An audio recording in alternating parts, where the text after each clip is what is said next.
ਐਸੇ ਮਾਨਾਮਤੇ ਇਤਿਹਾਸ ਦੇ ਪਾਤਰ ਰਹੀਆਂ ਦੋਨੋਂ ਸੰਸਥਾਵਾਂ, ਸ਼੍ਰੋਮਣੀ ਗੁਰਦੁਆਰਾ ਪ੍ਰਬੰਧਕ ਕਮੇਟੀ ਵੀ ਤੇ ਸ਼੍ਰੋਮਣੀ ਅਕਾਲੀ ਦਲ।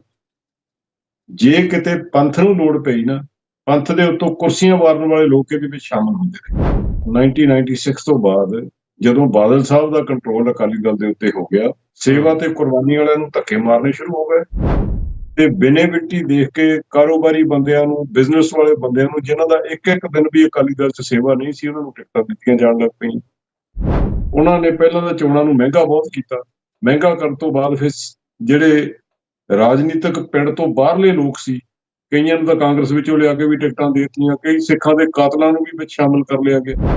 ਜੇ ਕਿਸੇ ਨੇ ਆਵਾਜ਼ ਉੱਚੀ ਕਰਨ ਦੀ ਕੋਸ਼ਿਸ਼ ਕੀਤੀ ਤੇ ਉਹਨੂੰ ਬਾਹਰ ਤੋੜ ਦਿੱਤਾ ਤੇ ਆਪਣੇ ਆਪ ਹੀ ਪੰਥ ਬਣ ਕੇ ਬਹਿ ਗਏ। ਤੇ ਇਹ ਅੱਜ ਜੇ ਪੰਥ ਉਸ ਤੱਕੜੀ ਨੂੰ ਤੇ ਤੱਕੜੀ ਫੜਨ ਵਾਲੇ ਜਿਹੜੇ ਫੜ ਕੇ ਬੈਠੇ ਉਹਨਾਂ ਨੂੰ ਨਫ਼ਰਤ ਕਰ ਰਿਹਾ, ਕਿਉਂ ਕਰ ਰਿਹਾ? ਪੰਥ ਫਿਰ ਜਾਗਿਆ। ਜਸਪਾਲ ਸਿੰਘ ਚੌੜ ਸਿੱਧਵਾਂ ਵਰਗੇ ਲੋਕ ਸੜਕਾਂ ਤੇ ਨਿਕਲੇ, ਤੁਸੀਂ ਗੋਲੀਆਂ ਮਾਰ ਕੇ ਮਾਰ ਦਿੱਤੇ। ਤੇ ਫਲਾਣੇ ਬੰਦੇ ਨੇ ਮਹਾਰਾਜ ਦਾ ਸਰੂਪ ਚੱਕਿਆ, ਫਲਾਣੇ ਨੇ ਇਸ਼ਤਿਹਾਰ ਲਾਏ ਨੇ, ਤੁਹਾਨੂੰ ਸਭ ਪਤਾ ਸੀ। ਸਰਕਾਰਾਂ ਨੂੰ ਕੀ ਨਹੀਂ ਪਤਾ ਹੁੰਦਾ? ਜਿਹੜਾ ਪੰਥ ਵਿਰੋਧੀ ਸਰਗਰਮੀਆਂ ਸੀ ਉਹਦਾ ਫਾਇਦਾ 14 ਦੇ ਵਿੱਚ ਆਪ ਪਾਰਟੀ ਲੈ ਗਈ, ਉਹਨਾਂ ਦੇ 4 MLA MP ਜਿੱਤ ਗਏ।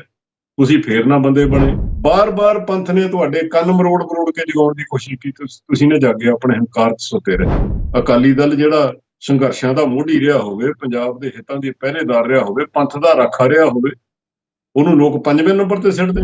ਲੋਕ ਇਹ ਕੁਟਲ ਚਾਲਾਂ ਨੂੰ ਸਮਝਦੇ ਸੀ ਵੀ ਇਹਨਾਂ ਨੇ ਜਦੋਂ ਰਾਜ ਕੀਤਾ ਉਸ ਵੇਲੇ ਇਹਨਾਂ ਨੂੰ ਬੰਦੀ ਸਿੱਖ ਚੇਤੇ ਨਹੀਂ ਆਏ ਤੇ ਜਦੋਂ ਇਹ ਹੁਣ ਪਾਰਲੀਮੈਂਟ ਵਿੱਚ ਬੈਠੇ ਆ ਦੋਨੋਂ ਹੀ, ਤੇ ਉਸ ਵੇਲੇ ਇਹਨਾਂ ਨੂੰ ਬੰਦੀ ਸਿੱਖ ਚੇਤੇ ਨਹੀਂ ਆਏ। ਤੇ ਹੁਣ ਲੋਕਾਂ ਨੂੰ ਪਤਾ ਸੀ ਵੀ ਇਹ ਹੁਣ ਬੰਦੀ ਸਿੱਖਾਂ ਦੇ ਮੋਢੇ ਤੇ ਰੱਖ ਕੇ ਬੰਦੂਕ ਚਲਾਉਣੀ ਚਾਹੁੰਦੇ ਆ ਔਰ ਆਪਣਾ ਖੁੱਸਿਆ ਵਕਾਰ ਬਹਾਲ ਕਰਾਉਣਾ ਚਾਹੁੰਦੇ। ਮੈਂ ਕਹਿੰਦਾ ਜੀ, ਮੈਂ ਪਿਛਲੇ ਦਿਨਾਂ ਵਿੱਚ ਸਿੱਧੂ ਮੂਸੇਵਾਲੇ ਦਾ ਗੀਤ ਆਇਆ, ਕਦੀ ਬੀਬੀਆਂ ਦੇ ਹਾਰ ਸ਼ਿੰਗਾਰ ਦਾ ਜ਼ਿਕਰ ਕਰਦੇ ਸੀ। ਇਹ ਕਰਵਟ ਲਈ ਆ ਪੰਜਾਬ ਦੀ ਜਵਾਨੀ ਨੇ ਤੇ ਉਹਨਾਂ ਨੂੰ ਪੰਜਾਬ ਦੇ ਦਰਦ ਚੇਤੇ ਆਏ, ਪੰਜਾਬ ਦੇ ਹੱਕ ਚੇਤੇ ਆਏ, ਪੰਜਾਬ ਦੇ ਨਾਇਕ ਚੇਤੇ ਆਏ। ਕਦੀ SYL ਦੀਆਂ ਗੱਲਾਂ ਹੁੰਦੀਆਂ, ਕਦੀ ਬਲਵਿੰਦਰ ਜਟਾਣੇ ਦੀਆਂ ਗੱਲਾਂ ਹੁੰਦੀਆਂ। ਇਹ ਕੋਈ ਛੋਟੀਆਂ ਗੱਲਾਂ ਨਹੀਂ ਹੈ। ਕਾਂਗਰਸ ਦਾ ਜਿਹੜਾ ਕੋਈ ਹੋਵੇ ਜਾਂ ਹੋਰ ਕਿਸੇ ਜਮਾਤ ਦਾ ਬੁਲਾਰਾ ਹੁੰਦਾ, ਉਹਦੇ ਅੰਮ੍ਰਿਤਧਾਰੀ ਹੁੰਦਾ ਤੇ ਅਕਾਲੀਆਂ ਦੇ ਸਿਰ ਤੇ ਨਾ ਪੱਗ ਤੇ ਨਾ ਮੂੰਹ ਤੇ ਦਾੜੀ। ਠੀਕ ਹੈ, ਦਾ ਲੱਗ ਜਾਂਦਾ ਕਈ ਵਾਰੀ। ਸੁਖਬੀਰ ਹੋਰਾਂ ਦਾ ਵੀ ਲੱਗਾ, ਬਾਦਲ ਸਾਹਿਬ ਦੇ ਘਰ ਜੰਮ ਕੇ ਲੀਡਰ ਬਣ ਗਏ। ਨਹੀਂ ਤਾਂ ਇਹਨਾਂ ਨੂੰ ਸਿਆਣੇ ਲੋਕ ਵੀ ਅਕਾਲੀ ਦਲ ਵਿੱਚ ਸੀਗੇ, ਉਹਨਾਂ ਨੂੰ ਕਿਸੇ ਨੇ ਤਾਂ ਨਹੀਂ ਦਿੱਤੀ। 100 ਸਾਲ ਦੀ ਪਾਰਟੀ ਦਾ ਭੋਗ ਪਾਉਣ ਦਾ ਸਿਹਰਾ ਵੀ ਸਰਦਾਰ ਸੁਖਬੀਰ ਸਿੰਘ ਬਾਦਲ ਦੇ ਸਿਰ ਵੱਜਦਾ। ਜਿਸ ਦਿਨ ਸਰਦਾਰ ਸੁਖਬੀਰ ਸਿੰਘ ਬਾਦਲ ਨਹੀਂ ਸੀ ਜੰਮਿਆ, ਉਦੋਂ ਦੀ ਅਕਾਲੀ ਦਲ ਚੱਲਦਾ ਸੀ। ਸਾਰਾ ਪੰਥ ਇਕੱਠਾ ਹੋ ਗਿਆ, ਸਾਰੀਆਂ ਜਥੇਬੰਦੀਆਂ ਅਕਾਲ ਤਖਤ ਦੇ ਕਹਿਣ ਤੇ ਇਕੱਠੀਆਂ ਹੋ ਗਈਆਂ। ਉਹਨਾਂ ਨੇ ਮੋਦੀ ਕੋਲੋਂ ਸਮਾਂ ਮੰਗਿਆ, ਮੋਦੀ ਨੇ ਸਮਾਂ ਤੱਕ ਨਹੀਂ ਦਿੱਤਾ। ਜਿਹੜੇ ਜਥੇਦਾਰ ਸਾਹਿਬ ਕਹਿੰਦੇ ਆ ਨਾ ਵੀ ਹਥਿਆਰ ਰੱਖੋ, ਹਥਿਆਰ ਚਲਾਓ, ਦੇਖੋ ਹਰ ਸਿੱਖ ਨੂੰ ਹੁਕਮ ਹੈ ਹਥਿਆਰ ਰੱਖਣ ਦਾ, ਸ਼ਸਤਰਾਂ ਦੀ ਟ੍ਰੇਨਿੰਗ ਲੈਣ ਦਾ ਵੀ ਹੁਕਮ ਹੈ। ਇਹ ਜੇ ਜਥੇਦਾਰ ਸਾਹਿਬ ਨੂੰ ਫਿਕਰ ਹੈ ਵੀ ਕੌਮ ਸਾਡੀ ਨਿਹੱਥੀ ਹੈ, ਤੇ ਪਹਿਲਾ ਕੰਮ ਅਕਾਲ ਤਖਤ ਸਾਹਿਬ ਤੋਂ ਸ਼ੁਰੂ ਕਰਨ, ਉੱਥੇ ਕਰਾਉਣ, ਤਖਤਾਂ ਦੇ ਉੱਤੇ ਪਹਿਲਾਂ ਸ਼ੁਰੂ ਕਰਾਉਣ, ਸਾਰਿਆਂ ਨੇ ਹਥਿਆਰਾਂ ਦੀ ਸਪਲਾਈ ਕਰਾਉਣ, ਉੱਤੇ ਰੱਖਣ ਲਿਆ ਕੇ ਕਾਰਬਾਈਨਾਂ AK-47 ਰੱਖਣ, ਅਸੌਲਟਾਂ ਲਿਆ ਕੇ ਰੱਖਣ, ਬਾਕੀ ਰਵਾਇਤੀ ਹਥਿਆਰ ਵੀ ਟ੍ਰੇਨਿੰਗ ਦੇਣ। ਬਾਕੀ ਲੋਕ ਵੀ ਤਾਂ ਦਿੰਦੇ ਹੀ ਆ ਆਪਣੇ ਘਰਾਂ 'ਚ ਤੇ ਰੋਣ। ਇੱਕ ਦਿਨ ਉਹ ਕਹਿੰਦਾ ਵੀ ਤਾਂਤੀ ਸਾਹਿਬ ਚੁੱਕ ਕੇ ਬਾਹਰ ਸਿੱਟ ਦਿਓ, ਇੱਕ ਦਿਨ ਸਿੱਟ ਦਿੱਤੇ ਗਏ, ਦੂਜੇ ਦਿਨ ਫਿਰ ਬਾਜੇ ਆ ਗਏ, ਤੇ ਫਿਰ ਜਥੇਦਾਰ ਦੇ ਪੱਲੇ ਕੀ ਰਹਿ ਗਿਆ?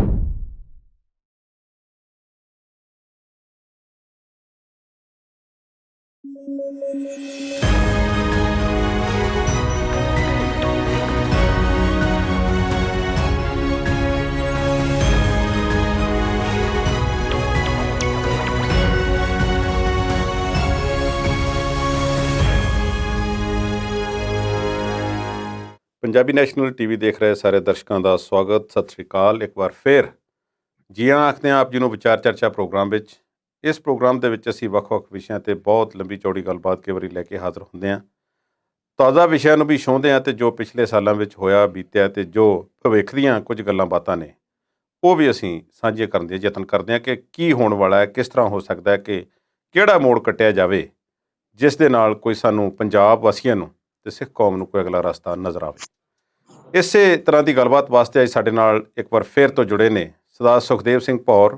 ਮੈਂ ਦੱਸ ਦੇਵਾਂ ਕਿ ਜਥੇਦਾਰ ਸੁਖਦੇਵ ਸਿੰਘ ਭੌਰ ਜੀ ਸ਼੍ਰੋਮਣੀ ਗੁਰਦੁਆਰਾ ਪ੍ਰਬੰਧਕ ਕਮੇਟੀ ਦੇ ਸਾਬਕਾ ਜਨਰਲ ਸਕੱਤਰ ਨੇ ਔਰ ਜਾਣੀ ਪਛਾਣੀ ਸ਼ਖਸੀਅਤ ਹੈ। ਸਭ ਤੋਂ ਪਹਿਲਾਂ ਉਹਨਾਂ ਨੂੰ ਜੀ ਆਖਦੇ ਹਾਂ। ਭਾਈ ਸਾਹਿਬ, ਵਾਹਿਗੁਰੂ ਜੀ ਕਾ ਖਾਲਸਾ, ਵਾਹਿਗੁਰੂ ਜੀ ਕੀ ਫਤਿਹ ਜੀ। ਭਾਈ ਸਾਹਿਬ, ਫਤਿਹ ਤੋਂ ਬਾਅਦ ਮੈਨੂੰ ਇਸ ਤਰ੍ਹਾਂ ਜਾਪ ਰਿਹਾ ਕਿ ਗੱਲਾਂ ਸਾਨੂੰ ਕੁਝ ਕੌੜੀਆਂ ਜਿਹੀਆਂ ਕਰਨੀਆਂ ਪੈਣਗੀਆਂ।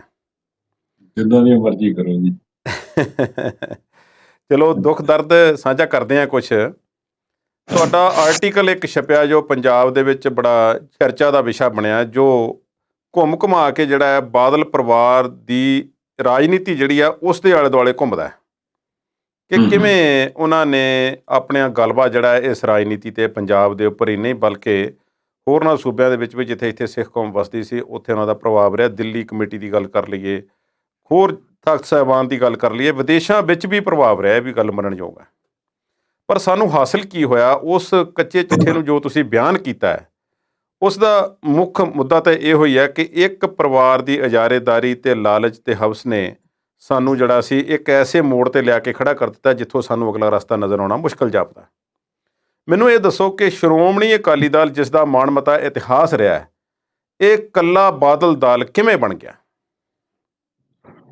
ਉਹ ਇਸ ਤਰ੍ਹਾਂ ਹੈ, ਜਿਹੜਾ ਸ਼੍ਰੋਮਣੀ ਅਕਾਲੀ ਦਲ ਦਾ ਪੁਰਾਤਨ ਖਾਸਾ ਹੈ ਨਾ, ਇਹ ਸੰਗਤੀ ਪ੍ਰਬੰਧ ਹੈ ਸਾਰਾ।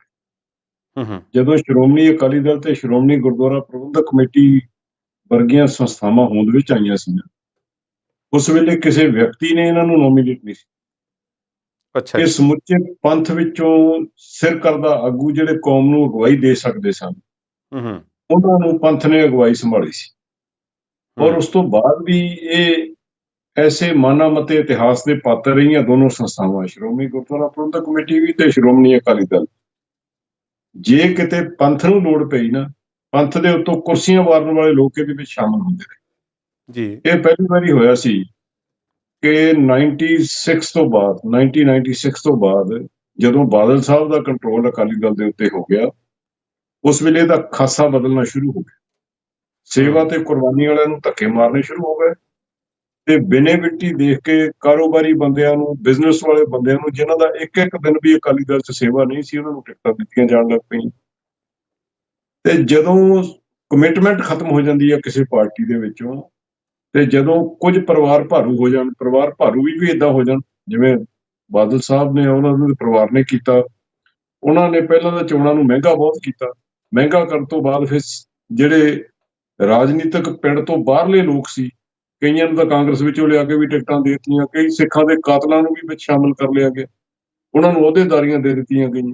ਜੀ ਜੀ। ਜਦੋਂ ਸਵਾਲ ਸਿਰਫ ਬਿਨੇਬਿਲਿਟੀ ਦਾ ਹੁੰਦਾ ਨਾ, ਉਸ ਵੇਲੇ ਕੁਆਲਿਟੀ ਖਤਮ ਹੋ ਜਾਂਦੀ। ਤੇ ਕੁਆਲਿਟੀ ਖਤਮ ਕਰਨ ਦੇ ਲਈ ਜਿਹੜੇ ਮਾੜੇ ਮੋਟੇ ਨਾਲ ਤੁਰੇ ਫਿਰਦੇ ਸੀ, ਉਹਨਾਂ ਨੂੰ ਇਹ ਕਹਿ ਦਿੱਤਾ ਗਿਆ ਵੀ ਚਲੋ ਅਸੀਂ ਵੱਡਾ ਟੱਬਰ ਆ, ਵੱਡਾ ਹਿੱਸਾ ਲੈ ਲੈਣਾ, ਤੁਸੀਂ ਛੋਟਾ ਲੈ ਲਓ। ਕਿਸੇ ਨੇ ਆਪਣੇ ਪੁੱਤ ਨੂੰ ਚੇਅਰਮੈਨ ਬਣਾ ਲਿਆ, ਕਿਸੇ ਨੇ MLA ਬਣਾ ਲਿਆ, ਕਿਸੇ ਨੇ ਸ਼੍ਰੋਮਣੀ ਕਮੇਟੀ ਦਾ ਮੈਂਬਰ ਬਣਾ ਲਿਆ, ਉਹ ਇੱਥੇ ਤੱਕ ਸੀਮਤ ਹੋ ਗਏ।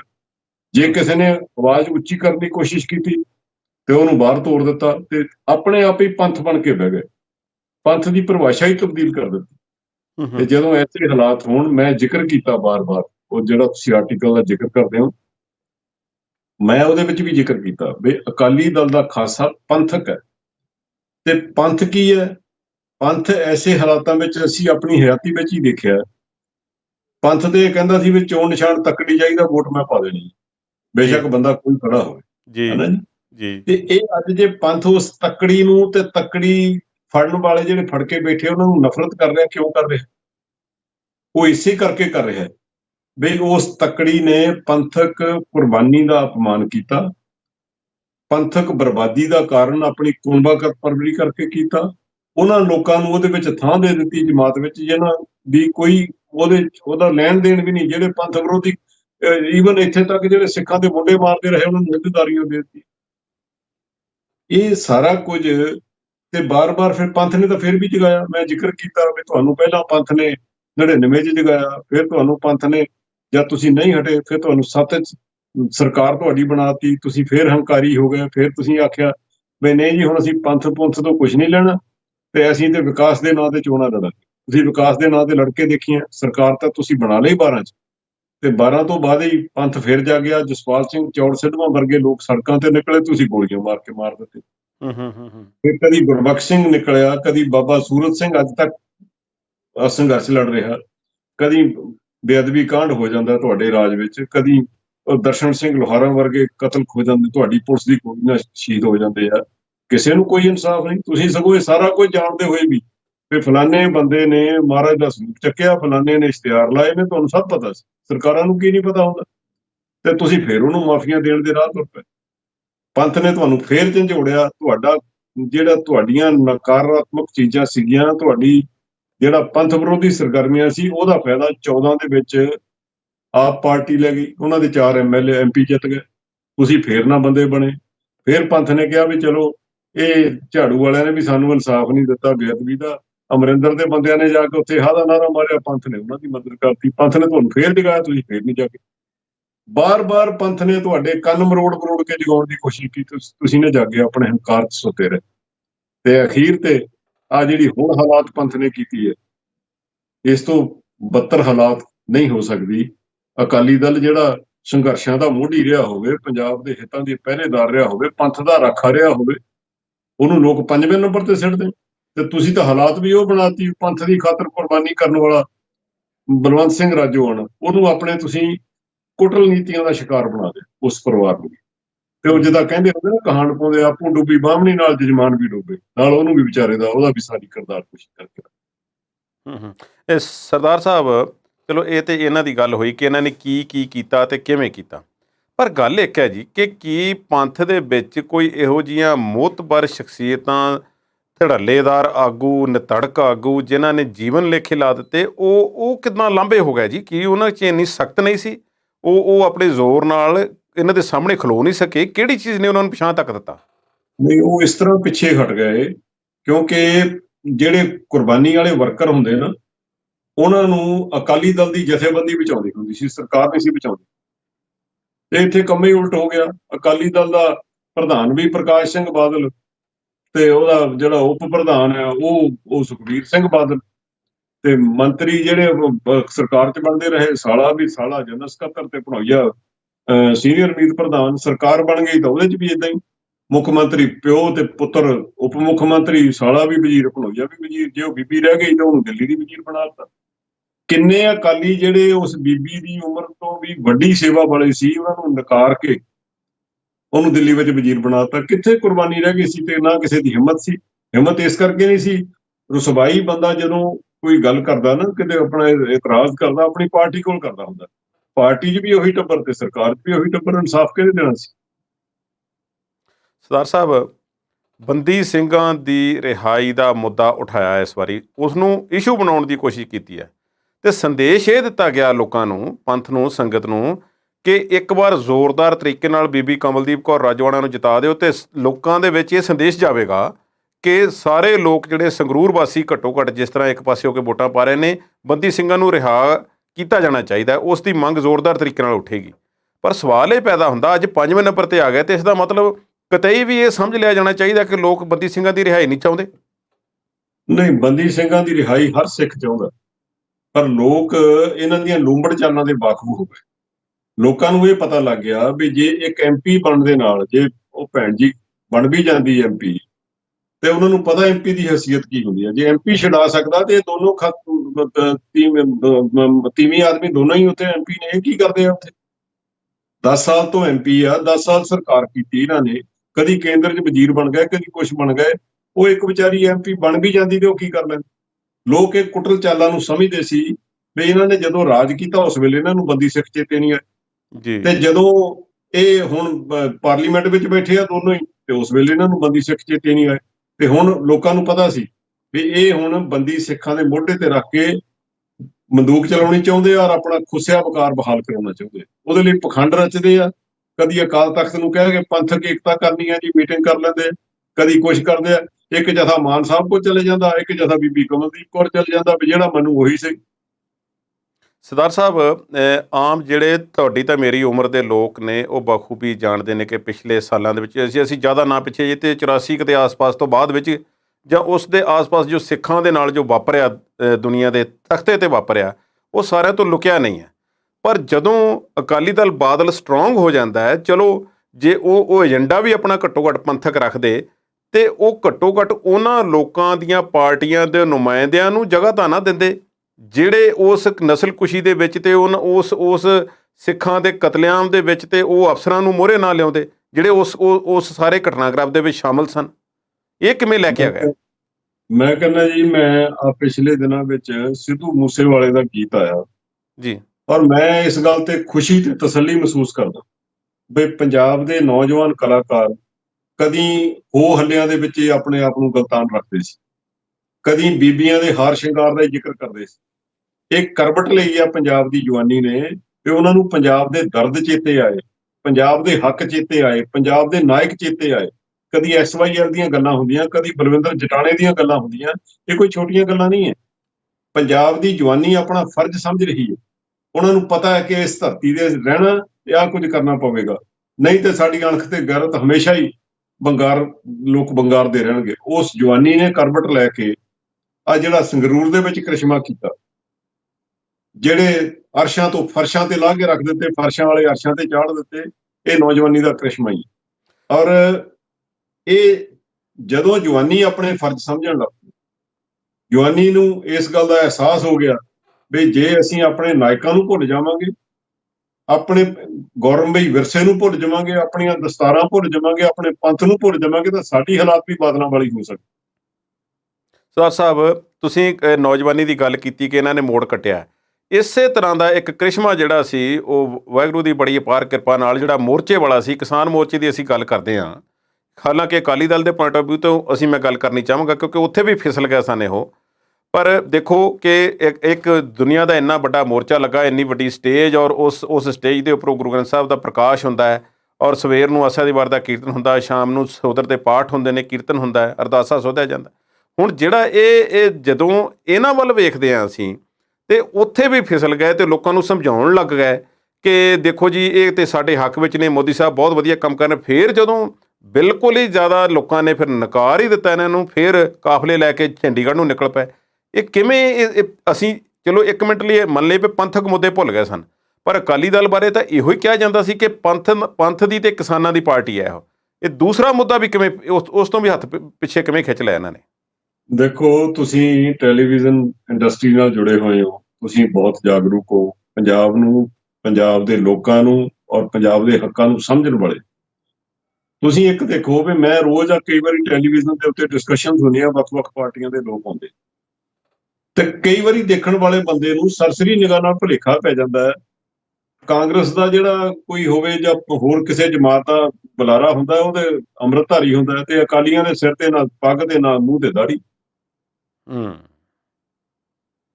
ਜਦੋਂ ਐਸੇ ਹਾਲਾਤ ਹੋ ਜਾਣ, ਜਦੋਂ ਕੋਈ ਸੋਝੀ ਨਾ ਰਹੇ ਵੀ ਅਸੀਂ ਦੇਖੋ, ਬਾਬਾ ਖੜਕ ਸਿੰਘ ਦੀ ਵਿਰਾਸਤ ਸੁਖਬੀਰ ਸਿੰਘ ਕੋਲ ਸੀ। ਬਾਬਾ ਖੜਕ ਸਿੰਘ ਅਕਾਲੀ ਦਲ ਦੇ ਪ੍ਰਧਾਨ ਸੀ, ਤੇ ਇਕੱਲਾ ਹੀ ਇਹ ਕਹਿ ਕੇ ਨਹੀਂ ਗੱਲ ਬਣ ਸਕਦੀ ਵੀ ਅਸੀਂ ਉਸ ਵਿਰਾਸਤ ਦੇ ਮਾਲਕ। ਇਹ ਵੀ ਤਾਂ ਕਹਿਣਾ ਪੈਂਦਾ ਵੀ ਬਾਬਾ ਖੜਕ ਸਿੰਘ ਨਾਲ ਮੇਰਾ ਸੁਭਾਅ ਕਿੰਨਾ ਰਲਦਾ,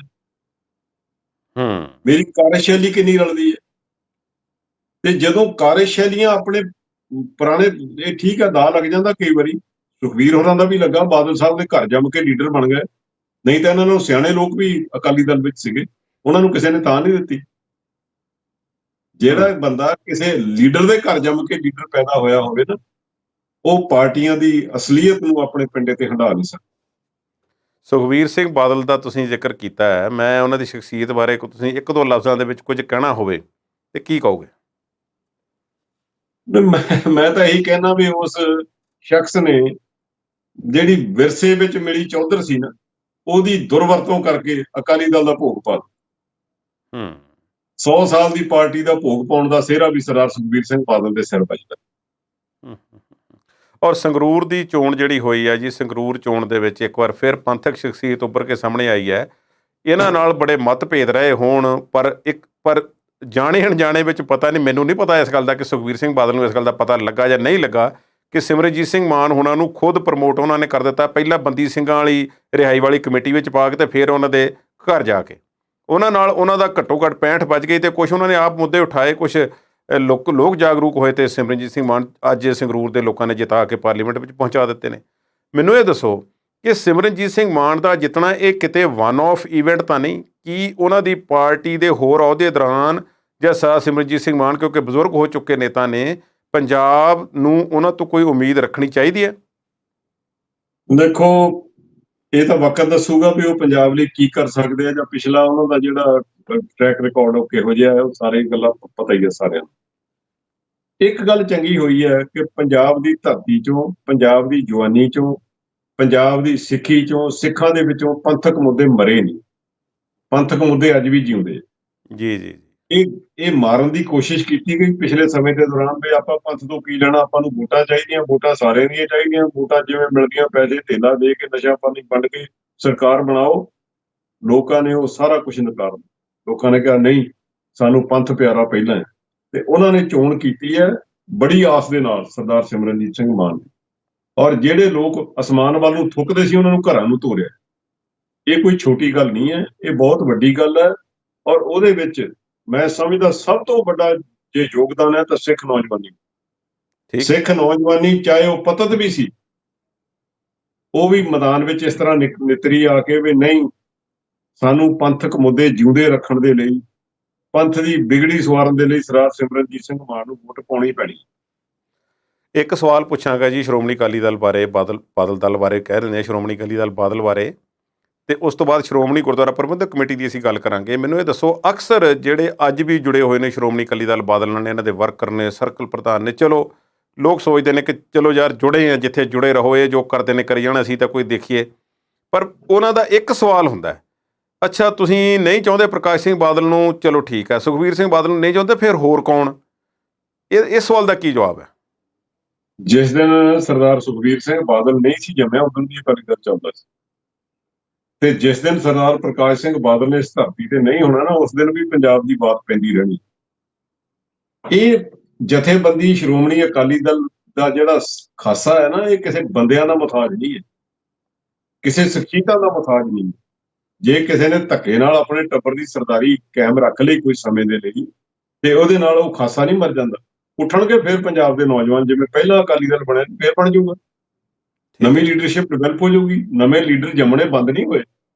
ਕਿਹੋ ਜਿਹੇ ਲੋਕ ਨੇ, ਕਿੰਨੇ ਬੰਦੇ ਨੇ ਐਸੇ ਜਿਹੜੇ ਨੌਜਵਾਨ, ਜਿਹਨਾਂ ਦਾ ਅਕਾਲੀ ਦਲ ਨਾਲ ਵਾਹ ਵਾਸਤਾ ਵੀ ਨਹੀਂ ਸੀ, ਅੱਜ ਪੰਜਾਬ ਦੀ ਜਵਾਨੀ ਦੇ ਨਾਇਕ ਬਣੇ ਬੈਠੇ। ਠੀਕ ਹੈ ਜੀ, ਅਸੀਂ ਅੱਗੇ ਚੱਲਦੇ ਹਾਂ ਜੀ, ਸ਼੍ਰੋਮਣੀ ਗੁਰਦੁਆਰਾ ਪ੍ਰਬੰਧਕ ਕਮੇਟੀ ਵੱਲ ਮੁੜਦੇ ਹਾਂ। ਇਹ ਅਕਸਰ ਹੀ ਕੋਈ ਸਹਿ ਸੁਭਾਅ ਪਿੰਡ ਦੀ ਸੱਥ ਵਿੱਚ ਬੈਠਾ ਹੋਇਆ ਕੋਈ ਬਜ਼ੁਰਗ, ਕੋਈ ਸਿਆਣਾ, ਕੋਈ ਆਮ ਵਿਅਕਤੀ ਵੀ ਕਹਿ ਦਿੰਦੇ ਨੇ ਗੱਲ ਕਿ ਲਓ ਜੀ, ਸਿੱਖਾਂ ਦੀਆਂ ਸੰਸਥਾਵਾਂ ਦੇ ਵਿੱਚ RSS ਦਾ ਦਾਬਾ ਹੈ ਤੇ ਉਹਨਾਂ ਦਾ ਹੁਕਮ ਚੱਲਦਾ ਹੈ। ਇਸ ਗੱਲ ਨੂੰ ਤੁਸੀਂ ਸਹੀ ਮੰਨਦੇ ਹੋ ਕਿ ਨਹੀਂ? ਨਹੀਂ, ਦੇਖੋ, ਮੈਂ ਇਹ ਸਮਝਦਾ ਵੀ ਸ਼੍ਰੋਮਣੀ ਗੁਰਦੁਆਰਾ ਪ੍ਰਬੰਧਕ ਕਮੇਟੀ ਦਾ ਪ੍ਰਬੰਧ ਅੱਜ ਵੀ ਬਹੁਤ ਵਧੀਆ। ਉਹਦੇ ਵਿੱਚ ਸਿਆਸੀ ਦਖਲ ਅੰਦਾਜ਼ੀ ਨੇ ਉਹਦੇ ਕਿਰਦਾਰ ਨੂੰ ਧੁੰਦਲਾ ਜ਼ਰੂਰ ਕੀਤਾ। ਜਿਵੇਂ ਤੁਸੀਂ ਆ ਪਿੱਛੇ ਜ਼ਿਕਰ ਕਰ ਰਹੇ ਸੀ ਨਾ, ਸਰਦਾਰ ਸਿਮਰਨਜੀਤ ਸਿੰਘ ਮਾਨ ਦਾ ਕਮੇਟੀ ਬਣਾ ਦਿੱਤੀ ਗਈ ਬੰਦੀ ਸਿੰਘਾਂ ਦੀ ਰਿਹਾਈ ਜੀ ਜੀ ਜੀ ਜੀ। ਇੱਥੇ ਵੀ ਬਾਦਲ ਪਰਿਵਾਰ ਨੇ ਜਥੇਦਾਰ ਸ੍ਰੀ ਅਕਾਲ ਤਖਤ ਸਾਹਿਬ ਦੀ ਦੁਰਵਰਤੋਂ ਕੀਤੀ। ਇੱਕ ਕਮੇਟੀ ਦਾ ਪਖੰਡ ਕੀਤਾ ਗਿਆ, ਉਹਦੇ ਵਿੱਚ ਬਣਾ ਦਿੱਤਾ ਗਿਆ ਤੇ ਸਾਰੀ ਸਰਦਾਰੀ ਆਪਣੇ ਕੋਲ ਰੱਖਣ ਦਾ ਯਤਨ ਕੀਤਾ। ਜਿਸ ਦਿਨ ਆਪਣੇ ਕੋਲ ਸਰਦਾਰੀ ਖਿੱਚਣ ਦੀ ਕੋਸ਼ਿਸ਼ ਕੀਤੀ, ਉਸੇ ਦਿਨ ਪੰਥ ਨੇ ਵੱਖ-ਵੱਖ ਸੁਰਾਂ ਅਪਣਾ ਕੇ ਉਹਨੂੰ ਸਾਰੇ ਕੁਝ ਨੂੰ ਤਰਾਂਜੀ ਦਿੱਤੇ। ਤੇ ਇਹ ਤਾਂ ਇੱਥੋਂ ਤੱਕ ਹਾਲਾਤ ਬਣ ਜਾਂਦੇ ਆ। ਦੇਖੋ, ਸ਼੍ਰੋਮਣੀ ਗੁਰਦੁਆਰਾ ਪ੍ਰਬੰਧਕ ਕਮੇਟੀ ਦਾ ਏਡਾ ਵੱਡਾ ਕਿਰਦਾਰ ਹੋ, ਕਿਉਂਕਿ ਉਸ ਕਿਰਦਾਰ ਦੇ ਉੱਤੇ ਅਸਰ ਬਾਦਲ ਪਰਿਵਾਰ ਦਾ ਪੈ ਰਿਹਾ ਸੀ। ਸਾਰਾ ਪੰਥ ਇਕੱਠਾ ਹੋ ਗਿਆ, ਸਾਰੀਆਂ ਜਥੇਬੰਦੀਆਂ ਅਕਾਲ ਤਖਤ ਦੇ ਕਹਿਣ ਤੇ ਇਕੱਠੀਆਂ ਹੋ ਗਈਆਂ। ਉਹਨਾਂ ਨੇ ਮੋਦੀ ਕੋਲੋਂ ਸਮਾਂ ਮੰਗਿਆ, ਮੋਦੀ ਨੇ ਸਮਾਂ ਤੱਕ ਨਹੀਂ ਦਿੱਤਾ। ਇਹੀ ਸੰਸਥਾਵਾਂ ਦੀ ਕਿਰਦਾਰਕੁਸ਼ੀ ਹੁੰਦੀ। ਇਹ ਪਰਿਵਾਰ ਜ਼ਿੰਮੇਵਾਰ ਹੈ ਸਿੱਖਾਂ ਦੀ ਪੋਲੀਟੀਕਲ ਆਵਾਜ਼ ਖਤਮ ਕਰਨ ਦਾ, ਸਿੱਖਾਂ ਦੀ ਧਾਰਮਿਕ ਆਵਾਜ਼ ਖਤਮ ਕਰਨ ਦਾ, ਸਿੱਖਾਂ ਦੇ ਪੋਲੀਟੀਕਲ ਪਲੇਟਫਾਰਮ ਖਤਮ ਕਰਨ ਦਾ, ਸਿੱਖਾਂ ਦੇ ਧਾਰਮਿਕ ਪਲੇਟਫਾਰਮ ਖਤਮ ਕਰਨ ਦਾ। ਅੱਜ ਨਾ ਲੋਕ ਅਕਾਲ ਤਖਤ ਦੇ ਜਥੇਦਾਰ ਦੀ ਸਮੁੱਚਾ ਪੰਥ ਮੰਨ ਰਿਹਾ, ਤੇ ਨਾ ਸਿੱਖਾਂ ਦੀ ਕੋਈ ਪੋਲੀਟੀਕਲ ਵੌਇਸ ਆ। ਕਿੱਥੇ ਜਾਣ ਸਿੱਖ? ਠੀਕ ਹੈ ਜੀ, ਸਰਦਾਰ ਸਾਹਿਬ, ਹੁਣ ਅਸੀਂ ਅੱਗੇ ਚੱਲਦੇ ਹਾਂ। ਸ਼੍ਰੀ ਅਕਾਲ ਤਖਤ ਸਾਹਿਬ ਦੇ ਜਥੇਦਾਰ ਗਿਆਨੀ ਹਰਪ੍ਰੀਤ ਸਿੰਘ ਦੀ ਵੀ ਅਸੀਂ ਗੱਲ ਕਰਦੇ ਹਾਂ। ਇੱਕ ਤਾਂ ਮੈਨੂੰ ਇਹ ਦੱਸੋ ਕਿ ਅਸੀਂ ਜੇ ਪਿਛਲੇ ਲਾ ਲਈਏ, ਪਿਛਲੇ ਜਿੰਨੇ ਵੀ ਜਥੇਦਾਰ ਪਿਛਲੇ 10-20 ਸਾਲਾਂ ਦੇ ਵਿੱਚ ਰਹੇ ਹੋਣਗੇ, ਉਹ ਜਦੋਂ ਤੇ ਉਹ ਉਸ ਗੱਦੀ ਤੇ ਬਿਰਾਜਮਾਨ ਹੁੰਦੇ ਨੇ, ਕੁਛ ਹੋਰ ਤਰ੍ਹਾਂ ਦੇ ਵਿਚਾਰ ਹੁੰਦੇ ਨੇ। ਫਿਰ ਜਦੋਂ ਉਹਨਾਂ ਨੂੰ ਬਦਲ ਦਿੱਤਾ ਜਾਂਦਾ ਹੈ ਜਾਂ ਛੱਡ ਜਾਂਦੇ ਨੇ, ਫਿਰ ਉਹ ਕੁਛ ਹੋਰ ਤਰ੍ਹਾਂ ਦੀ ਬਿਆਨਬਾਜ਼ੀ ਜਿਹੜੀ ਹੁੰਦੀ ਹੈ, ਉਹ ਉਸੇ ਗਿਣਤੀ ਦੇ ਵਿੱਚ ਕਈ ਸਾਰੇ ਨਾਮ ਜਿਹੜੇ ਲਏ ਜਾ ਸਕਦੇ। ਚਲੋ ਮੈਂ ਨਾਮ ਹੁਣ ਰਹਿਣ ਦੇਵਾਂ, ਪਰ ਇਸ ਵੇਲੇ ਗਿਆਨੀ ਹਰਪ੍ਰੀਤ ਸਿੰਘ ਦੀ ਅਸੀਂ ਗੱਲ ਕਰਦੇ ਹਾਂ। ਉਹਨਾਂ ਨੇ ਕਹਿ ਦਿੱਤਾ ਕਿ ਸ਼੍ਰੋਮਣੀ ਅਕਾਲੀ ਦਲ ਦਾ ਹਾਰਨਾ ਪੰਜਾਬ ਲਈ ਬਹੁਤ ਘਾਤਕ ਹੈ। ਇਸ ਗੱਲ ਦੇ ਪਿੱਛੇ ਕੀ ਰੀਜ਼ਨਿੰਗ ਹੈ? ਨਹੀਂ, ਉਹ ਤੇ ਇਸ ਪਰਿਵਾਰ ਨੂੰ ਪੰਥ ਸਮਝੀ ਬੈਠੇ। ਪੰਥ ਇੱਕ ਪਰਿਵਾਰ ਨਹੀਂ ਹੁੰਦਾ, ਤੇ ਜੇ ਉਹਨਾਂ ਨੂੰ ਪੰਥ ਦੀ ਫਿਕਰ ਹੋਵੇ, ਉਹ ਸਮੁੱਚਾ ਪੰਥ ਉਹਨਾਂ ਦੀ ਅੱਜ ਵੀ ਇੱਕ ਆਵਾਜ਼ ਦੇ ਉੱਤੇ ਇਕੱਠਾ ਹੋ ਸਕਦਾ। ਪਰ ਜੇ ਉਹ ਪੰਥ ਨੂੰ ਆਵਾਜ਼ ਮਾਰ ਕੇ ਪ੍ਰਮੋਟ ਸੁਖਬੀਰ ਨੂੰ ਕਰਨਾ ਚਾਹਣ, ਫਿਰ ਪੰਥ ਸਿਆਣਾ, ਪੰਥ ਪਾਸੇ ਹਟ ਜਾਂਦਾ। ਜਿਵੇਂ ਪਿਛਲੇ ਸਮੇਂ 'ਚ ਹੋਇਆ, ਸ਼੍ਰੋਮਣੀ ਗੁਰਦੁਆਰਾ ਪ੍ਰਬੰਧਕ ਕਮੇਟੀ ਦੇ ਪ੍ਰਧਾਨ ਦੇ ਰਾਹੀਂ ਇੱਕ ਇਕੱਠ ਸੱਦਿਆ ਜਾਂਦਾ ਤੇ ਸ਼੍ਰੋਮਣੀ ਗੁਰਦੁਆਰਾ ਪ੍ਰਬੰਧਕ ਕਮੇਟੀ ਦੇ ਪ੍ਰਧਾਨ ਨੂੰ ਮੂਹਰੇ ਲਾ ਕੇ ਇੱਕ ਟੱਬਰ ਨੂੰ ਚਮਕਾਉਣ ਦੀ ਜਦੋਂ ਕੋਸ਼ਿਸ਼ ਦੇ ਨਤੀਜੇ ਸਾਹਮਣੇ ਆ ਗਏ, ਸਾਰਾ ਕੁਝ ਖਿਲਰ ਗਿਆ ਉਸੇ ਵੇਲੇ। ਅਸੀਂ ਇੱਕ ਦੋ ਮੁੱਦਿਆਂ ਦੀ ਗੱਲ ਕਰਾਂਗੇ ਜਿਹੜੇ ਕਿ ਅਕਾਲ ਤਖਤ ਸਾਹਿਬ ਦੇ ਜਥੇਦਾਰ ਸਾਹਿਬ ਨੇ ਉਠਾਏ ਪਿਛਲੇ ਦਿਨਾਂ 'ਚ। ਉਹਨਾਂ 'ਚੋਂ ਨੰਬਰ 1 ਉਹਨਾਂ ਨੇ ਗੱਲ ਕੀਤੀ ਸੀ, ਉਹ ਸਭ ਤੋਂ ਪਹਿਲਾਂ ਉਹਨਾਂ ਨੇ ਮੁੱਦਾ ਉਠਾਇਆ ਸੀ, ਹਾਲਾਂਕਿ ਉਹ ਹੁਣ ਦੱਬ ਗਿਆ ਹੈ ਥੱਲੇ। ਉਸ ਤੋਂ ਬਾਅਦ ਉਹਨਾਂ ਨੇ ਕਿਹਾ ਕਿ ਹਰ ਸਿੱਖ ਹਥਿਆਰ ਰੱਖੇ, ਬੱਚੇ ਪੈਦਾ ਕਰੇ, ਟੈਸਟ ਟਿਊਬ ਬੇਬੀ ਸੈਂਟਰਾਂ ਨੇ ਪੰਜਾਬ ਦੀ ਆਹ ਕਰ ਦਿੱਤਾ, ਸਾਡੀ ਬਦਲੀ ਹੋ ਗਿਆ। ਤੇ ਉਸ ਤੋਂ ਬਾਅਦ ਉਹਨਾਂ ਨੇ ਹੋਰ ਵੀ ਕਈ ਕਿਸਮ ਦੀਆਂ ਗੱਲਾਂ ਕੀਤੀਆਂ। 33 ਸਾਜ਼ਾਂ ਵਾਲੀ ਵੀ ਗੱਲ ਕਰਾਂਗੇ, ਪਰ ਮੈਨੂੰ ਇਹ ਦੱਸੋ ਕਿ ਜਿਹੜੀ ਉਹਨਾਂ ਨੇ ਸਭ ਤੋਂ ਪਹਿਲਾਂ ਗੱਲ ਕੀਤੀ ਸੀ ਕਿ ਸ਼੍ਰੋਮਣੀ ਗੁਰਦੁਆਰਾ ਪ੍ਰਬੰਧਕ ਕਮੇਟੀ ਸਿੱਧੇ ਪ੍ਰਸਾਰਣ ਵਾਸਤੇ ਚਾਰਾਜੋਈ ਕਰੇ, ਜਿੰਨਾ ਚਿਰ ਇਸ ਗੱਲਬਾਤ ਕੀਤੀ ਨੂੰ ਹੋ ਗਿਆ, ਜੇ ਹੁਕਮ ਮੰਨ ਕੇ ਵੀ ਚੱਲਿਆ ਜਾਵੇ, ਮੈਂ ਆਪਣੀ ਜਾਣਕਾਰੀ ਤਹਿਤ ਤੁਹਾਨੂੰ ਇਹ ਦੱਸ ਸਕਦਾ ਕਿ ਇਹ ਜਿਸ ਤਰ੍ਹਾਂ ਦੀ ਉਹ ਗੱਲ ਕਰ ਰਹੇ ਸੀ ਉਸ ਤਰ੍ਹਾਂ ਦਾ ਚੈਨਲ ਚਲਾਉਣਾ ਬਹੁਤ ਸੌਖਾ ਕੰਮ ਹੈ ਅੱਜ ਦੀ ਡੇਟ ਵਿੱਚ ਸ਼੍ਰੋਮਣੀ ਗੁਰਦੁਆਰਾ ਪ੍ਰਬੰਧਕ ਕਮੇਟੀ ਵਾਸਤੇ। ਮੈਨੂੰ ਇਹ ਦੱਸੋ ਵੀ ਅਸਲ ਕਹਾਣੀ ਕੀ ਹੈ ਪ੍ਰਸਾਰਣ ਦੀ? ਅਸਲ ਕਹਾਣੀ ਤੇ ਜਿਹੜਾ ਚੈਨਲ ਪ੍ਰਸਾਰਣ ਕਰ ਰਿਹਾ ਇਸ ਵੇਲੇ ਉਹ ਉਸੇ ਪਰਿਵਾਰ ਦਾ ਚੈਨਲ ਹੈ, ਉਹਨੂੰ ਕੌਣ ਪਾਸੇ ਕਰੇਗਾ ਜਦ ਤੱਕ ਉਹ ਬੈਠੇ ਨੇ। ਤੇ ਵੈਸੇ ਤਾਂ ਚੈਨਲ ਚਲਾਉਣਾ ਤੁਸੀਂ ਚਲਾਉਣੇ ਆ, ਹੁਣ ਤਾਂ ਕੋਈ ਬਹੁਤ ਔਖਾ ਕੰਮ ਨਹੀਂ, ਹੁਣ ਤਾਂ ਸਾਰਾ ਇੰਨਾ ਕੁਝ ਸਾਧਨ ਇੰਨੇ ਆ, ਹੁਣ ਤਾਂ ਭਾਵੇਂ ਸਵੇਰ ਨੂੰ ਸਲਾਹ ਕਰੋ ਸ਼ਾਮ ਨੂੰ ਚੈਨਲ ਚਲਾ ਦੇ, ਕੋਈ ਏਡੀ ਗੱਲ ਨਹੀਂ। ਤੇ ਜਿਹੜੇ ਜਥੇਦਾਰ ਸਾਹਿਬ ਕਹਿੰਦੇ ਆ ਨਾ ਵੀ ਹਥਿਆਰ ਰੱਖੋ, ਹਥਿਆਰ ਚਲਾਓ, ਦੇਖੋ ਹਰ ਸਿੱਖ ਨੂੰ ਹੁਕਮ ਹੈ ਹਥਿਆਰ ਰੱਖਣ ਦਾ, ਸ਼ਸਤਰਾਂ ਦੀ ਟ੍ਰੇਨਿੰਗ ਲੈਣ ਦਾ ਵੀ ਹੁਕਮ ਹੈ। ਤੇ ਜੇ ਜਥੇਦਾਰ ਸਾਹਿਬ ਨੂੰ ਫਿਕਰ ਹੈ ਵੀ ਕੌਮ ਸਾਡੀ ਨਿਹੱਥੀ ਹੈ, ਤੇ ਪਹਿਲਾ ਕੰਮ ਅਕਾਲ ਤਖਤ ਸਾਹਿਬ ਤੋਂ ਸ਼ੁਰੂ ਕਰਨ, ਉੱਥੇ ਕਰਾਉਣ, ਤਖਤਾਂ ਦੇ ਉੱਤੇ ਪਹਿਲਾਂ ਸ਼ੁਰੂ ਕਰਾਉਣ, ਸਾਰਿਆਂ ਨੇ ਹਥਿਆਰਾਂ ਦੀ ਸਿਖਲਾਈ ਕਰਾਉਣ, ਉੱਤੇ ਰੱਖਣ ਲਿਆ ਕੇ ਕਾਰਬਾਈਨਾਂ AK-47 ਰੱਖਣ, ਅਸੌਲਟਾਂ ਲਿਆ ਕੇ ਰੱਖਣ, ਬਾਕੀ ਰਵਾਇਤੀ ਹਥਿਆਰ ਵੀ ਟ੍ਰੇਨਿੰਗ ਦੇਣ। ਬਾਕੀ ਲੋਕ ਵੀ ਤਾਂ ਦਿੰਦੇ ਹੀ ਆ ਆਪਣੇ ਘਰਾਂ 'ਚ, ਤੇ ਦਵਾਉਣ। ਇੱਕ ਦੱਸੋ ਜੀ, 33 ਸਾਜ਼ਾਂ ਦੀ ਅਸੀਂ ਗੱਲ ਕਰਦੇ ਹਾਂ ਜੀ। ਹੁਣ 33 ਸਾਜ਼ਾਂ ਬਾਰੇ ਹੁਕਮ ਆ ਜਾਂਦਾ ਹੈ ਕਿ 3 ਸਾਲ ਦੇ ਵਿੱਚ ਹਾਰਮੋਨੀਅਮ ਨੂੰ ਫੇਜ਼ ਆਊਟ ਕਰ ਦਿਓ ਤੇ 33 ਸਾਜ਼ਾਂ ਵਾਲੇ ਜਥੇ ਹੀ ਦਰਬਾਰ ਸਾਹਿਬ ਤੋਂ ਕੀਰਤਨ ਕਰਨ।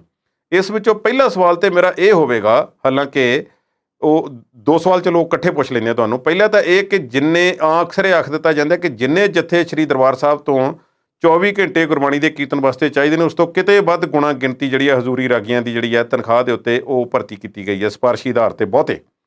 ਦੂਸਰਾ ਸਾਜ਼ਾਂ ਦੀ ਗੱਲ ਕਰਦੇ ਹਾਂ ਤੇ ਜਥੇਦਾਰ ਸਾਹਿਬ ਤੋਂ ਜਾਂ ਆਪਣੇ ਸਾਡੇ ਸ਼੍ਰੋਮਣੀ ਕਮੇਟੀ ਦੇ ਜਿਹੜੇ ਹੋਰ ਅਹੁਦੇਦਾਰ ਆ ਜਿਨ੍ਹਾਂ ਨੇ ਇਸ ਗੱਲ ਦੀ ਹਾਮੀ ਭਰੀ ਹੈ, ਉਹਨਾਂ ਕੋਲੋਂ ਆਮ ਜਿਹੜੇ ਲੋਕ ਸੀ ਇਹ ਉਮੀਦ ਰੱਖਦੇ ਸੀ ਕਿ ਸਾਡਾ ਭਾਈ ਇਹ ਫਲਾਨਾ ਇੰਸਟੀਚਿਊਟ ਹੈ ਜਿੱਥੇ ਅਸੀਂ 33 ਸਾਜ਼ਾਂ ਦੀ ਟ੍ਰੇਨਿੰਗ ਦਿੰਦੇ ਹਾਂ, ਉੱਥੇ ਸਾਡੇ ਸਿੱਖਣ ਦੇ ਚਾਹਵਾਨ ਆਉਣ, ਉਹਨਾਂ ਨੂੰ ਜਾਣ ਲੱਗਿਆਂ ਨੂੰ ਸਾਲ 2 ਸਾਲ ਦਾ 3 ਸਾਲ ਦਾ ਕੋਰਸ ਕਰਾਵਾਂਗੇ, ਟ੍ਰੇਨਿੰਗ ਦੇਵਾਂਗੇ, ਨਾਲ ਫ੍ਰੀ 33 ਸਾਜ਼ ਦੇਵਾਂਗੇ। ਇੱਥੇ 33 ਸਾਜ਼ ਬਣਾਏ ਜਾਂਦੇ ਨੇ ਕੋਲ, ਤੇ ਮੈਨੂੰ ਇਸ ਤਰ੍ਹਾਂ ਜਾਪਦਾ ਸਾਡੇ ਕੁਝ ਵੀ ਹੈ ਨਹੀਂ ਤੇ ਹੁਕਮ ਅਸੀਂ ਕਿਵੇਂ ਦੇ ਦਿੱਤਾ ਜੀ? ਨਹੀਂ, ਉਹ ਟ੍ਰੇਨਿੰਗ ਤਾਂ ਹੁੰਦੀ ਹੈ। ਸ਼੍ਰੋਮਣੀ ਗੁਰਦੁਆਰਾ ਪ੍ਰਬੰਧਕ ਕਮੇਟੀ ਦੇ ਇੰਸਟੀਚਿਊਟ ਹੈਗੇ ਆ ਅਨੰਦਪੁਰ ਸਾਹਿਬ, ਜਿਹੜੀ ਅਕੈਡਮੀ ਆ, ਜਿਹਦੇ ਪ੍ਰਿੰਸੀਪਲ ਕਰਤਾਰ ਸਿੰਘ ਹੋਰੀ ਮੋਤੀ ਰਹੇ ਆ, ਉਹਨਾਂ ਨੇ 33 ਸਾਜ਼ਾਂ ਦੀ ਬਹੁਤ ਅੱਛੇ ਸਜੰਦੇ ਪੈਦਾ ਕੀਤੇ ਆ, ਜਿਹਦੇ ਚ ਦਰਬਾਰ ਸਾਹਿਬ ਚ ਵੀ ਕੁਝ ਕੀਰਤਨ ਕਰਦੇ। ਪਰ ਗੱਲ ਤਾਂ ਇਹ ਆ ਨਾ, ਜਿਸ ਦਿਨ ਪਹਿਲੇ ਦਿਨ ਜਥੇਦਾਰ ਸਾਹਿਬ ਨੇ ਕਿਹਾ, ਉਹ ਕਹਿੰਦੇ ਵੀ ਹਾਰਮੋਨੀਅਮ ਨਹੀਂ ਦੱਸਣੇ ਚਾਹੀਦੇ। 3 ਸਾਲ ਦਾ ਬਿਆਨ ਤਾਂ 2 ਦਿਨ ਬਾਅਦ ਆਇਆ ਨਾ, ਵੀ 3 ਸਾਲ ਬਾਅਦ ਕਰ ਲਿਓ। ਉਹ ਇਸ ਕਰਕੇ ਆਇਆ ਵੀ ਇੱਕ ਦਿਨ ਕੇਵਲ 33 ਸਾਜ਼ਾਂ ਨਾਲ ਕੀਰਤਨ ਹੋਇਆ, ਦੂਜੇ ਦਿਨ ਜਦੋਂ ਹਾਰਮੋਨੀਅਮ ਵਾਲੇ ਸਾਰੇ ਰਾਗੀ ਸਿੰਘ ਸਾਹਮਣੇ ਖੜ ਗਏ ਤੇ ਫਿਰ ਉਹ ਬਦਲ ਦਿੱਤਾ ਗਿਆ। ਇਹ ਫੈਸਲੇ ਲੈਣ ਤੋਂ ਪਹਿਲਾਂ ਸੋਚਣਾ ਪੈਂਦਾ ਕਿਹੜਾ ਫੈਸਲਾ ਲਾਗੂ ਹੋ ਸਕਦਾ, ਕਿਵੇਂ ਲਾਗੂ ਹੋ ਸਕਦਾ। ਇਹਦੇ ਨਾਲ ਇਹ ਨਹੀਂ ਹੈ ਵੀ 33 ਸਾਜ਼ ਲਾਗੂ ਹੋ ਗਏ, ਨਹੀਂ ਹੋ ਗਏ। ਗੱਲ ਤੇ ਇਹ ਨਾ, ਕੌਮ ਦੇ ਜਥੇਦਾਰ ਦੇ ਪੱਲੇ ਕੀ ਰਹਿ ਗਿਆ। ਇੱਕ ਦਿਨ ਉਹ ਕਹਿੰਦਾ ਵੀ 33 ਸਾਜ਼ ਚੁੱਕ ਕੇ ਬਾਹਰ ਸਿੱਟ ਦਿਓ, ਇੱਕ ਦਿਨ ਸਿੱਟ ਦਿੱਤੇ ਗਏ, ਦੂਜੇ ਦਿਨ ਫਿਰ ਬਾਜੇ ਆ ਗਏ, ਤੇ ਫਿਰ ਜਥੇਦਾਰ ਦੇ ਪੱਲੇ ਕੀ ਰਹਿ ਗਏ।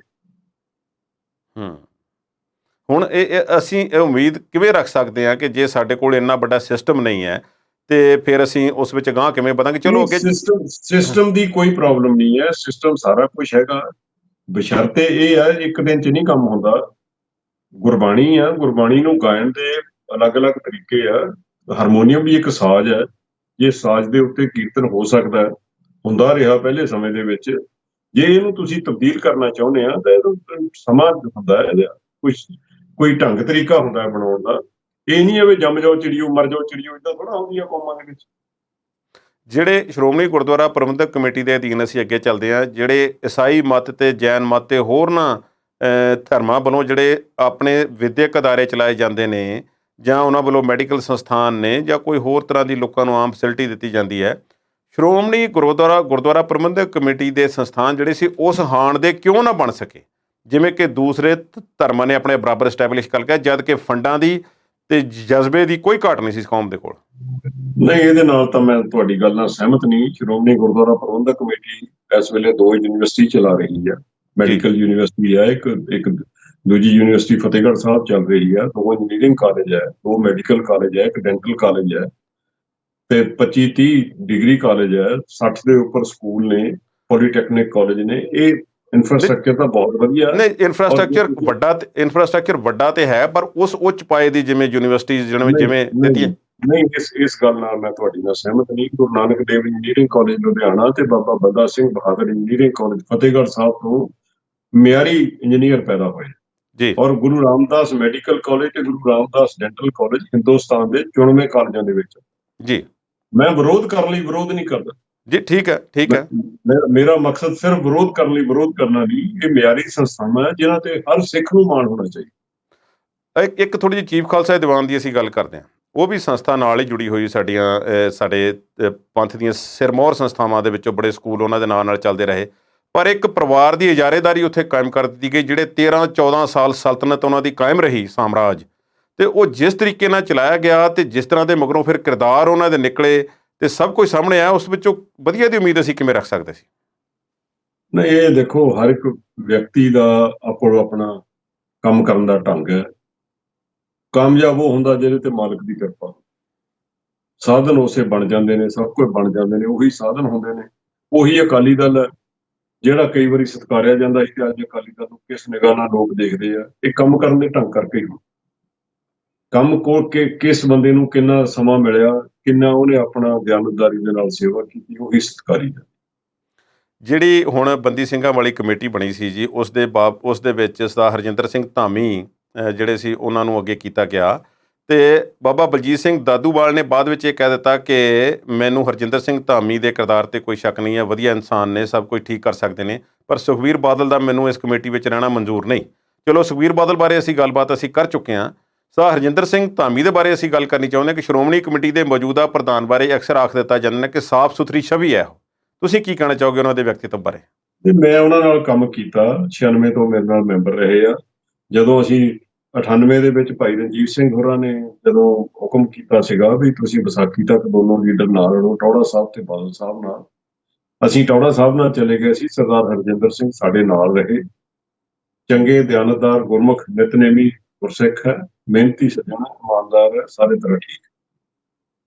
ਤੁਸੀਂ ਸਰਦਾਰ ਸਾਹਿਬ ਇਸ ਵੇਲੇ ਵਿਦੇਸ਼ ਵਿੱਚ ਬੈਠੇ ਹੋਏ ਹੋ, ਬਹੁਤ ਸਾਰੇ ਖੁੱਲ੍ਹੇ ਵਿਚਾਰ ਤੁਸੀਂ ਸੰਗਤਾਂ ਨਾਲ ਸਾਂਝੇ ਕੀਤੇ ਆ, ਪਰ ਜਿਹੜੀ ਜਿੱਥੋਂ ਅਸੀਂ ਗੱਲ ਸਟਾਰਟ ਕੀਤੀ ਸੀ ਕਿ ਲਾਂਭੇ ਕਰ ਦਿੱਤਾ ਗਿਆ ਆਮ ਲੋਕਾਂ ਨੂੰ, ਜਿਨ੍ਹਾਂ ਨੇ ਸਮਾਂ ਲਾਇਆ ਸੀ, ਇੰਨਾ ਸਮਾਂ, ਔਰ ਕੁਛ ਕੌਮ ਵਾਸਤੇ ਸੋਚ ਦਿਮਾਗ ਰੱਖਦੇ ਸਨ। ਤੁਸੀਂ ਆਪਣੇ ਕੈਰੀਅਰ ਬਾਰੇ ਕੁਝ ਦੱਸਣਾ ਚਾਹੋਗੇ ਸਾਨੂੰ ਕਿ ਤੁਹਾਡਾ ਕਿਸ ਤਰ੍ਹਾਂ ਦੀ ਪਲਾਨ ਹੈ ਆਉਣ ਵਾਲੇ ਸਮੇਂ ਵਾਸਤੇ? ਨਹੀਂ, ਮੈਂ ਦੇਖੋ, ਰਾਜਨੀਤਿਕ ਮੇਰਾ ਕੋਈ ਨਾ ਤਾਂ ਮੇਰਾ ਧੰਦਾ ਹੈ ਨਾ। ਜੇ ਮੈਂ ਅਹੁਦਿਆਂ ਦੇ ਪਿੱਛੇ ਭੱਜਾ ਫਿਰਦਾ ਹੁੰਦਾ ਤਾਂ ਮੈਂ 15 ਚ ਭਰਿਆ ਬਾਜ਼ਾਰ ਛੱਡ ਕੇ ਨਾ। ਮੈਂ ਤਾਂ 98 ਦੇ ਵਿੱਚ ਵੀ, ਜਦੋਂ 99 ਦੇ ਵਿੱਚ ਵੀ ਬਾਦਲ ਸਾਹਿਬ ਨੂੰ ਛੱਡਿਆ, ਸਰਦਾਰ ਬਾਦਲ ਸਾਹਿਬ ਨਹੀਂ ਸੀ, ਮੈਨੂੰ ਸਭ ਕੁਝ ਮਿਲ ਸਕਦਾ ਸੀ। ਮੈਂ ਉਸ ਵੇਲੇ ਵੀ ਛੱਡ ਕੇ ਆਇਆ ਆਪਣੇ ਅਸੂਲਾਂ ਦੀ ਖਾਤਰ। ਜਦੋਂ ਬੇਅਦਬੀ ਹੋਈ ਹੈ 15 ਦੇ ਵਿੱਚ, ਉਸ ਵੇਲੇ ਵੀ ਇਹਨਾਂ ਨੂੰ ਦੱਸ ਕੇ ਛੱਡ ਕੇ ਆਇਆ।